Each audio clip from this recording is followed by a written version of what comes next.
This week on Ironmind. It's very, very hot. That will be the battle. You have a worldwide audience right now that's inspired by you.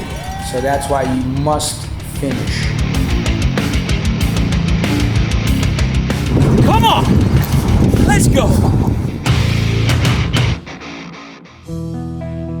My name is Brian Rose, and I host a show called London Real.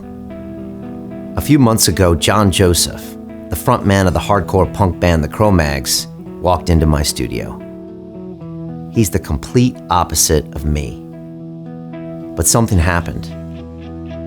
He challenged me to race the Ironman triathlon in Chattanooga, Tennessee on May 20th, on a 100% plant-based diet.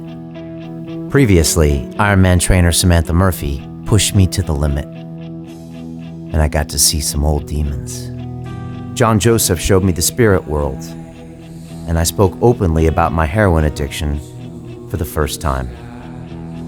I returned to London and was told by Charles Poliquin that competing on my plant-based diet was impossible. We learned about John Joseph's dark past, and I pushed my body to the breaking point. Then Dr. Gabor Mate spoke to me about my unresolved childhood trauma. I struggled to balance my family with my personal goals, and I traveled to Chattanooga, Tennessee for race day. I'm 47 years old and have never run an endurance race in my life. But they say, what doesn't kill you makes you stronger. This is my journey to the Ironman.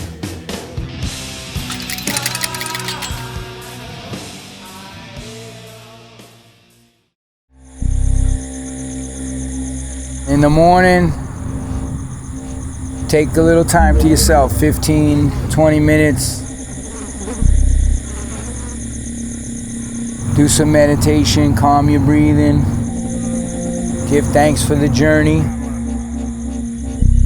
That's what I do every race morning. I chant my prayers for protection. And I would just play that, the Nishringa Kavacham. You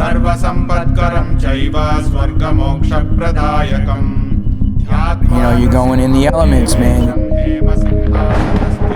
you got the water, you got the road, the wind.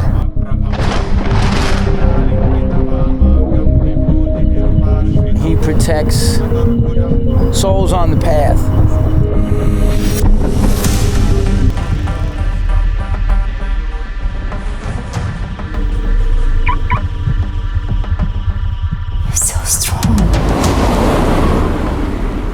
It's part of who you are. It's your story. Very proud of you. It's time for you to man up. To once and for all, tell your mind who the fuck is boss.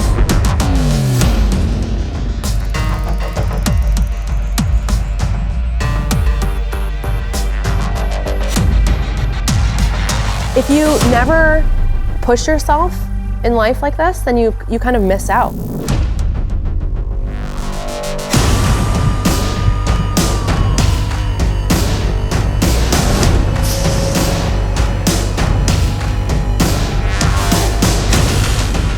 You have a worldwide audience right now that's inspired by you. So that's why you must finish.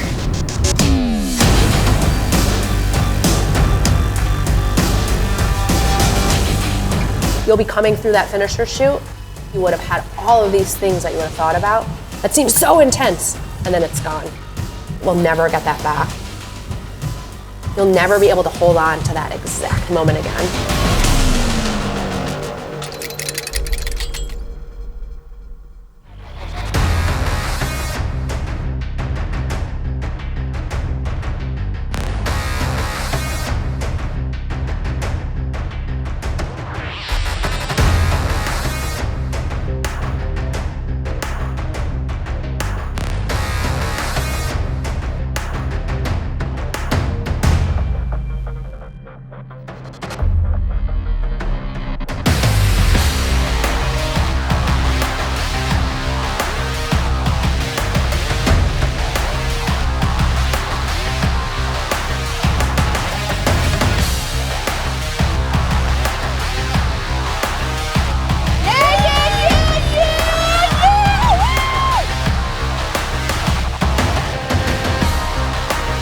Brian and John really crushed it. We can see that Brian swam 30-50. That's a super solid swim.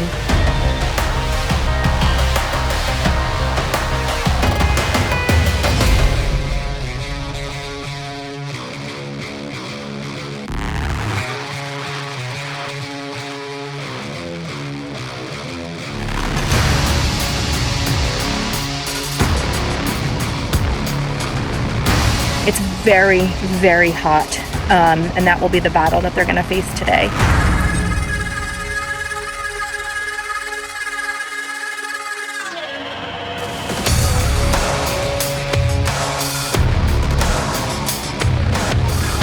He's halfway through the race on the bike. They're riding almost the exact same pace.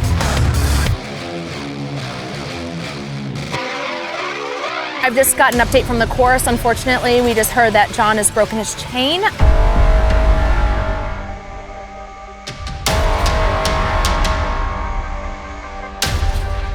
Reality is, once you click over the halfway, you have this kind of big feeling of like, okay, I'm over halfway done. But then those miles from 30 to 40 to 50 can be a little bit tough.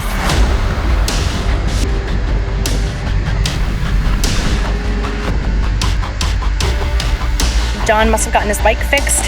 He's past 45 miles on the bike, so he's in it to win it.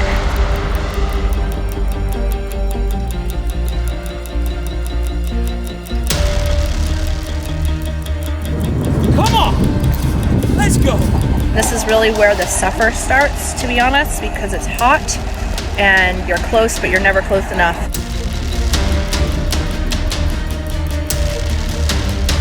You're moving really well, Brian, okay? Just keep doing what you're doing. Make sure you take in enough ice and water. You got this. You're doing awesome. All right, I'll see you soon, okay? You look great.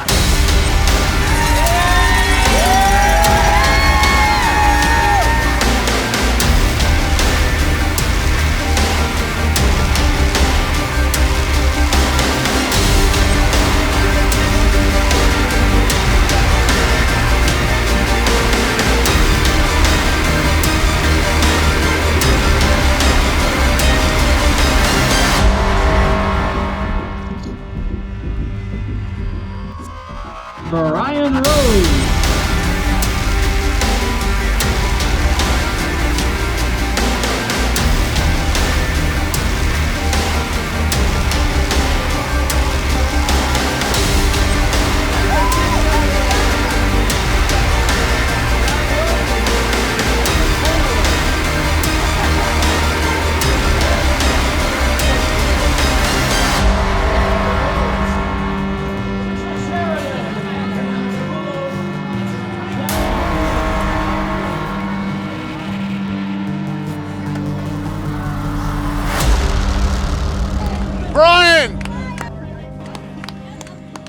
Brian Rose here at the finish line. Brother, come here.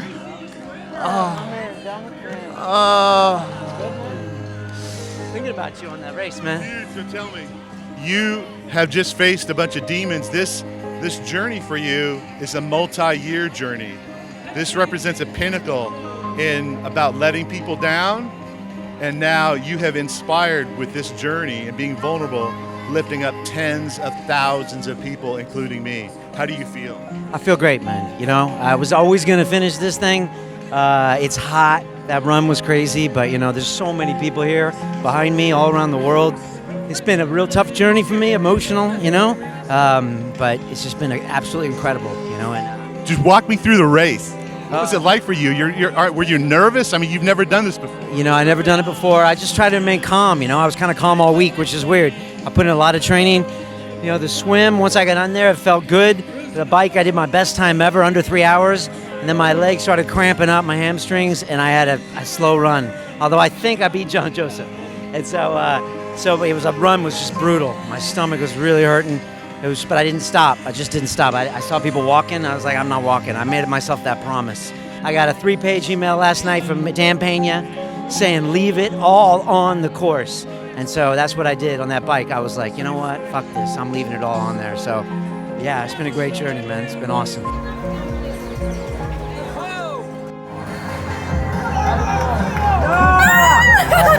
You should be so proud of yourself. Breaking 6 hours in this heat is incredible. Okay. Yeah. Yeah, you happy? I'm always happy when an athlete gives it their all. It doesn't matter if they don't even make the cutoff, as long as they work to their absolute best ability. And so yeah, you did that, and your time shows it. So I'm super happy. What's up, brother? Oh my gosh. How do you know? Dude, man, that was no joke, man. You did it. You did it. Now, we're signing up for a full. John. Thank you. Yeah, no problem. Thanks for following. We love Samantha Murphy. Yeah. Samantha Murphy.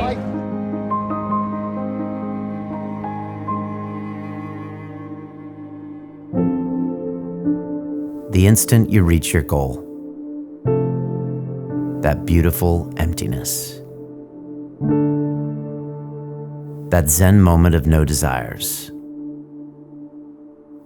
a fleeting few seconds of peace after months of suffering.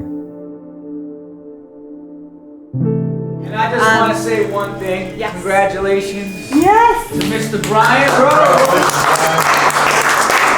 First Ironman, he killed it. Beat my ass. And, yeah, he put the work in. 100% plant-based. His whole training camp under Samantha Murphy. But there it is.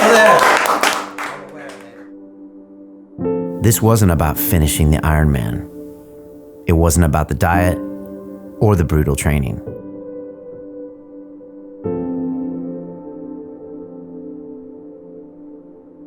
It was about confronting my past.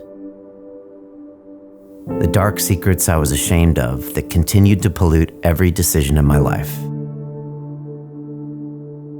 I had to let go of the mistakes, the embarrassment, and the people I let down. To forgive myself and those who had done me wrong. John Joseph taught me this. And now I had to do something for him. Like all of us, he's a contradiction. A monk, a punk, a visionary, a street fighter. John had taught me to forgive, but could he? I had to ask him the question that no one else could. You get on such a high, and I mean, your endorphins are going through the fucking roof. You know, you're putting in months and months of training to bring to that plateau, and then it's like you're just emptying the tanks of everything, and then the next day you have time to like reflect and be like, but it's like a thing, you're like looking for like, okay, how do I get back to that?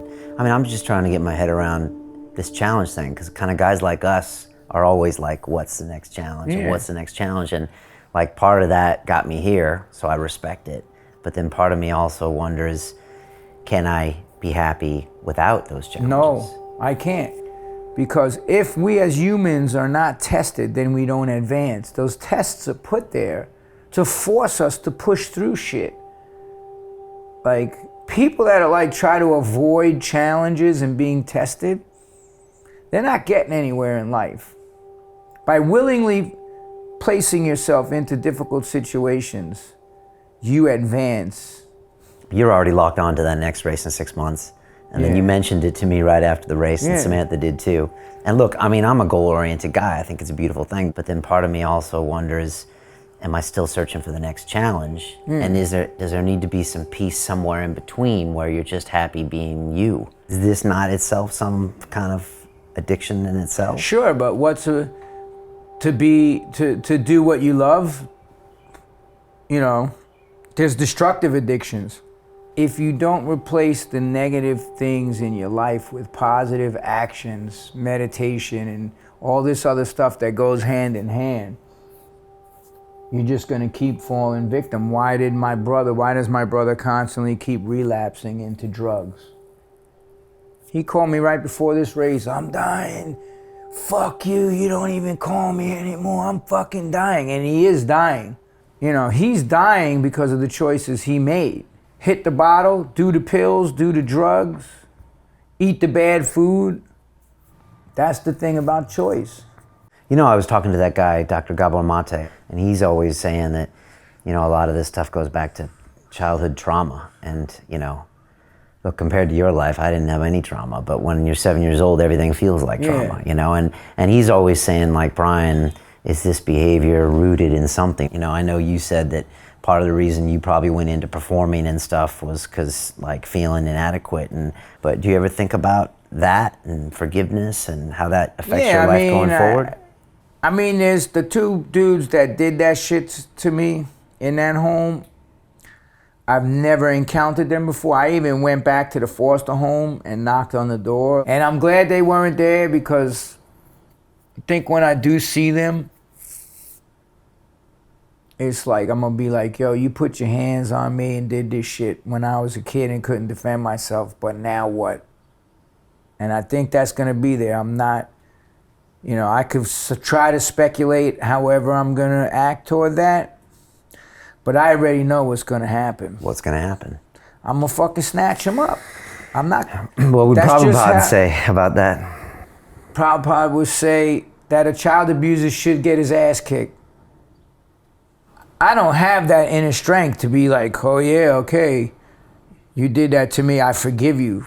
Nah, no. So you're human. I'm human, man. I'm just as human as anybody else. The real growth was that I gave up that hate because I just moved on to another place of indifference. You could say it's worse, but I say it's what I had to do. You know, just block them out. And that's not to say if I don't see whoever, I'm not gonna, that's street New York. Fucking, I'm like a fucking Irish motherfucker from the Lower East Side. I'm not gonna not say nothing.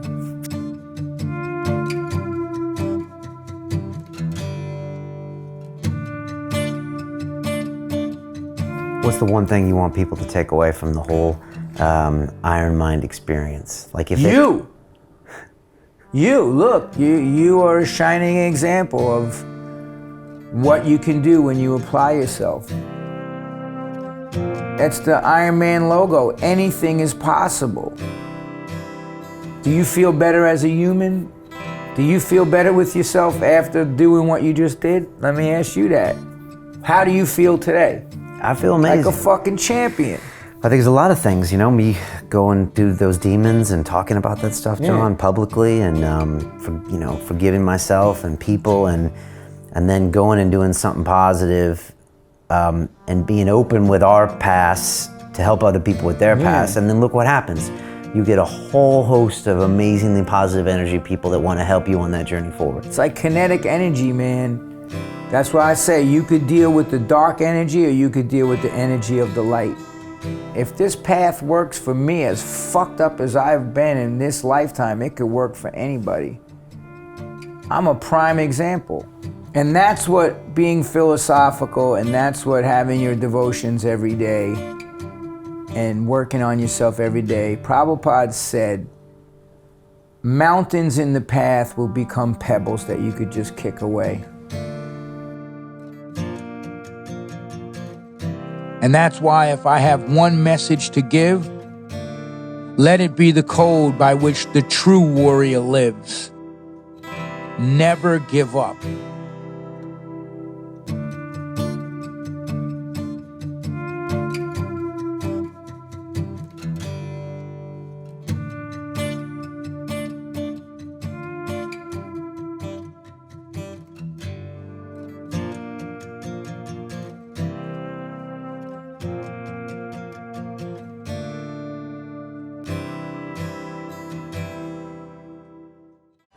I want to answer. I think John Joseph's I want gonna a be. fucking answer.